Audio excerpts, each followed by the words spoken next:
চাটবে। এটা আমাদের স্টাফের জন্য বানানো হয়েছে পটল চিকেন। ফ্রেন্ডস, আজকে নিয়ে চলে আসলাম অনেক দিনের পর কিচেনের ভিডিও। তো অনেক দিন তোমরা বলেছো যে দাদা তোমার কিচেনের ভিডিও দেখি না।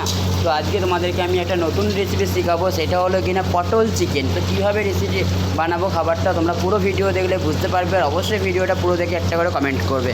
চলো বন্ধুরা, তাহলে ভিডিওটা স্টার্ট করে দিই। প্রথমে আমি আলু আর পটলকে ভালো করে ভেজে নিচ্ছি, তারপরে তোমার কী রেডি করে নিচ্ছি তোমাদেরকে সেটা দেখিয়ে দিই। তো বন্ধুরা, এখানে আমি কেটে রেখেছি পেঁয়াজ আর এখানে রেখেছি টমেটো। তো বন্ধুরা, আরেকটা থালার মধ্যে নিয়ে নিয়েছি কিছুটা আমি জিরে আর কিছুটা শুকনো লঙ্কা আর কিছুটা তেজপাতা। তো খাবারটার এগুলি গেলে আরও ফ্লেভারটা বেশি পাওয়া যায়। তো পুরো ভিডিও দেখলে তোমরা বুঝতে পারবে। আর এখানে আমি চিকেনটাকে কুচি করে কেটে রেখেছি। তো আমার আলু পটল ভাজা হয়ে গেছে, এটা আমি তুলে নেব। তো বন্ধুরা, প্রথমে কড়ার তেল গরম হয়ে গেছে, আমি সব মশলাগুলো একসাথে দিয়ে দেবো। দিয়ে এটাকে ভালো করে একটু ভেজে নিতে হবে, জিরে শুকনো লঙ্কা তেজপাতাটাকে। তো তোমরা পুরো ভিডিও দেখো, তোমরা বুঝতে পারবে। তোমার এখানে তিনটেই ভাজা হয়ে গেছে, এর মধ্যে দিয়ে আমি পেঁয়াজ। তো ভালো করে পেঁয়াজ আর এই লঙ্কাগুলিকে ভালো করে ভাজতে হবে। যত ভাজবে তত খাবারের টেস্ট বাড়বে। তো বন্ধুরা, তোমরাও বাড়িতে একবার এই পটল আর চিকেন রান্না করবে। খুবই একটা টেস্টি খাবার, যে একবার খাবে সে বারবার খেতে ইচ্ছা করবে। পুরো ভিডিওটা দেখো। তো বন্ধুরা, ভালো করে পেঁয়াজটা ভেজে নিয়েছি। এর মধ্যে আমি দিয়ে দেবো এই রসুন বাটা। আমি 2 চামচ দিলাম, দিয়ে এটাকে ভালো করে কষে নেব।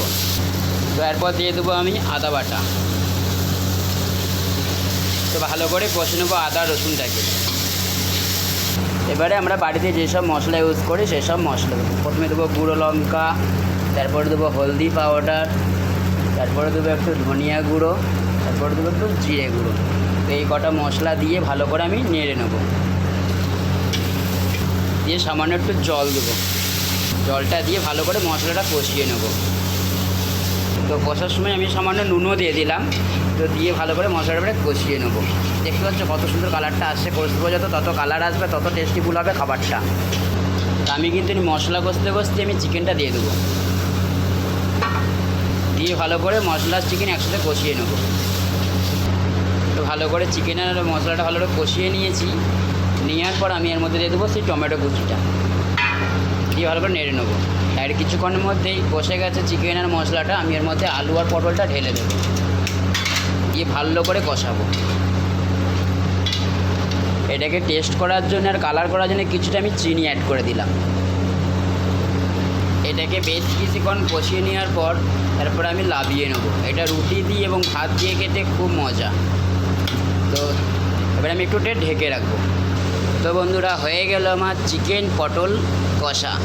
তো কেমন লেগেছে বন্ধুরা অবশ্যই ভিডিওটা জানাবে। আর খেয়ে দিয়ে তো যারা খাবে তার হাত চাটবে। এটা আমাদের স্টাফের জন্য বানানো হয়েছে পটল চিকেন। টাটা বন্ধুরা, দেখা হচ্ছে নেক্সট ভিডিওয়।